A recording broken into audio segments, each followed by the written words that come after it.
नमस्कार दोस्तों, एक बार फिर स्वागत करती हूँ स्टडी फिजिक्स के यूट्यूब चैनल पे। फ्रेंड्स, आज के इस वीडियो में हम क्लास 11th का एक टॉपिक घूर्णन गतिज ऊर्जा कवर करने जा रहे हैं।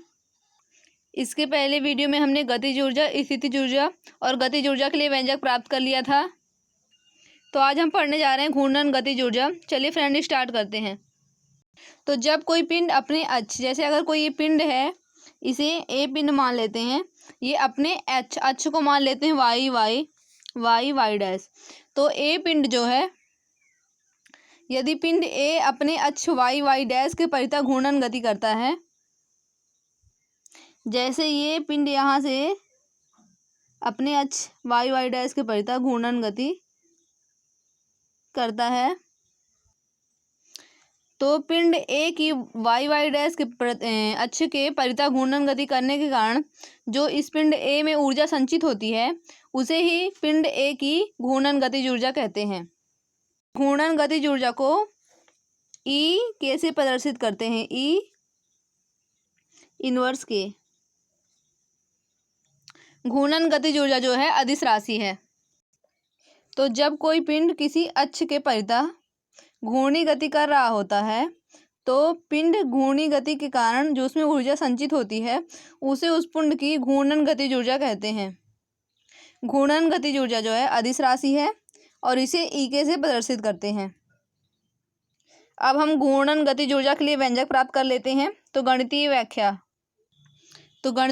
में यहाँ पे हम जैसे जैसे डायग्राम बनाते जाएंगे, वैसे वैसे लिखते जाएंगे। माना एस कोई निकाय है, तो ये एस एक निकाय हो गया जो अपने अक्ष वाई डैश के परितः घूर्णी गति कर रहा है। तो ये जो एस निकाय है, ये वाई डैश के परितः घूर्णी गति कर रहा है। इसे असंख्य द्रव्यमान के कणों से मिलकर बना माना जा सकता है। मतलब ये माना जा सकता है कि ये जो निकाय है वो असंख्य द्रव्यमान के कणों से मिलकर बना हुआ है। माना M1, M2, M3 द्रव्यमान कणों की घूर्णन अक्ष से दूरियां क्रमशः R1, R2, R3 हो, तो इनका रेखीय वेग क्रमशः V1, V2, V3 हो, तो M द्रव्यमान के कण की गतिज ऊर्जा। तो यहाँ पे हम द्रव्यमान मान लेते हैं M1, M2 जो हमने लिखा है वो अंकित कर लेते हैं, M3 और एंड सो ऑन है, मतलब 1 2 3 4 जहाँ तक जाएगा, तो यहाँ पे M4। मुख्य अक्ष से, ये मुख्य अक्ष है, इससे दूरियां हो गई R1, R2, R3 और R4। और रेखीय वेग क्रमशः V1, V2, V3, तो रेखीय वेग हो जाएगा V1, V2, V3 और V4। तो M द्रव्यमान के कण की गतिज ऊर्जा हो जाएगी E के बराबर हाफ mv²। तो इस सूत्र से हम चार कणों की M1, M2, M3, M4 चारों द्रव्यमान के कणों की गतिज ऊर्जा निकाल लेंगे। तो इन चारों कणों की हम गतिज ऊर्जा निकाल लेते हैं। तो M1 कण के लिए हो गया E के बराबर हाफ M1 V1², M2 कण के लिए E के बराबर हाफ M2 V2² और M3 कण के लिए E के बराबर हाफ M3 V3²। इसी प्रकार हम निकालना चाहें तो E के बराबर हाफ M4 V4² निकाल सकते हैं, इसलिए हम यहाँ पे एंड सो ऑन लगा दिए, जहाँ तक चाहे वहाँ तक निकाल सकते हैं। अतः हम निकाल लेंगे संपूर्ण निकाय की घूर्णन अक्ष वाई डैश के परितः गतिज ऊर्जा। तो अतः संपूर्ण निकाय की घूर्णन अक्ष वाई डैश के परितः गतिज ऊर्जा हो जाएगी half M1 V1² plus half M2 V2² plus half M3 V3² plus and so on, मतलब हम जहाँ तक चाहें वहाँ तक निकाल सकते हैं, अनंत। अब हम जानते हैं V बराबर R ओमेगा होता है। तो V बराबर R ओमेगा का मान हम यहाँ पे V के स्थान पे सभी जगह रख देंगे, तो हो जाएगा हाफ M1 और V के स्थान पे रख देंगे R ओमेगा का स्क्वायर प्लस यहाँ पे हो जाएगा M2 और V के स्थान पे रख देंगे R ओमेगा का स्क्वायर चूँकि यहाँ पे V1 था तो V1 के लिए हो जाएगा R1 ओमेगा 1, और यहाँ पे V2 है तो यहाँ पे हो जाएगा R2 ओमेगा 2, प्लस यहाँ पे हो जाएगा हाफ M3, और V3 के स्थान पे हो जाएगा R3 ओमेगा 3 का square, plus and so on.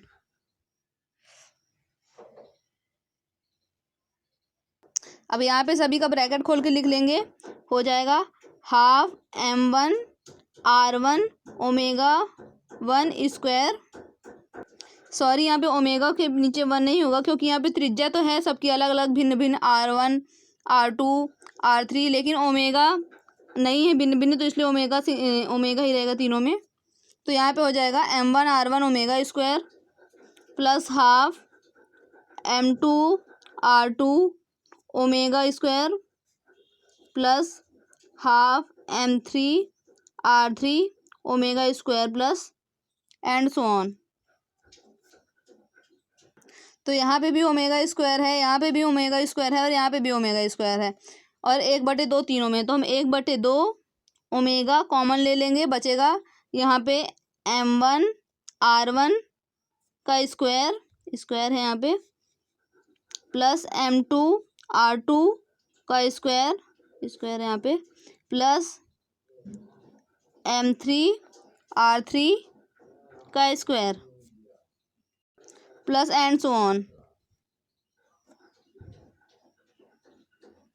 अब हम इसको इस प्रकार भी लिख सकते हैं, योग का चिन्ह लगा देंगे, क्योंकि यहाँ पे इस प्रकार लिखा हुआ है M1 R1 का square plus M2 R2 square plus M3 R3 square, plus यहाँ पे M4 R4 का स्क्वायर, M5 R5 का स्क्वायर, तो ये जाता जाएगा अनंत तक है, इसलिए हम यहाँ पे सिग्मा चिन्ह लगा देंगे।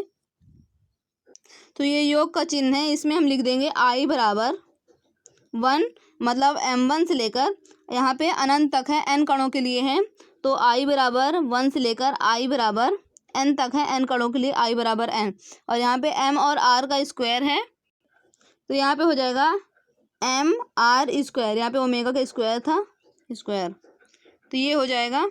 तो इसको पूरे को हम इस रूप में भी लिख सकते हैं, क्योंकि यहाँ पे योग हो रहा है भिन्न भिन्न कणों का, तो सभी के लिए हमने सिग्मा चिन्ह लिया है, और यहाँ पे M1 है तो M1 कणों से n कणों के लिए, अनंत कणों के लिए, इसलिए I बराबर 1 से I बराबर n कणों के लिए है, और MR स्क्वायर सभी में कॉमन है, इसलिए यहाँ पे MR स्क्वायर लिया है। तो यहाँ पे हो जाएगा, हमें पता है I बराबर MR स्क्वायर होता है, चूँकि हम जानते हैं I बराबर MR स्क्वायर होता है, तो यहाँ पे MR स्क्वायर के स्थान पे I रख देंगे, तो हो जाएगा half omega square sigma I बराबर n, I बराबर 1, और MR स्क्वायर के स्थान पे I रख देंगे, तो ये पूरा हट जाएगा यहाँ पे से, तो हो जाएगा हाफ ओमेगा स्क्वायर, और ये हट जाएगा, बचेगा I, तो आ जाएगा हाफ ओमेगा स्क्वायर I। यही है घूर्णन गतिज ऊर्जा का व्यंजक। तो फ्रेंड्स, आज की इस वीडियो में हमने घूर्णन गतिज ऊर्जा पढ़ी, उसके लिए गणितीय व्याख्या की, और घूर्णन गतिज ऊर्जा के लिए व्यंजक प्राप्त किया। फ्रेंड्स, अगर आपको वीडियो का PDF चाहिए तो डिस्क्रिप्शन में मेरे टेलीग्राम चैनल की लिंक है, उसे ज्वाइन करें, वहाँ पे सभी PDF और नोट्स उपलब्ध हैं। अगर फ्रेंड्स आपको वीडियो अच्छा लगे तो वीडियो को लाइक करें, चैनल को सब्सक्राइब करें, बेल आइकॉन को प्रेस करें, जिससे वीडियो के लेटेस्ट अपडेट आपको मिलते रहें। Thank you very much.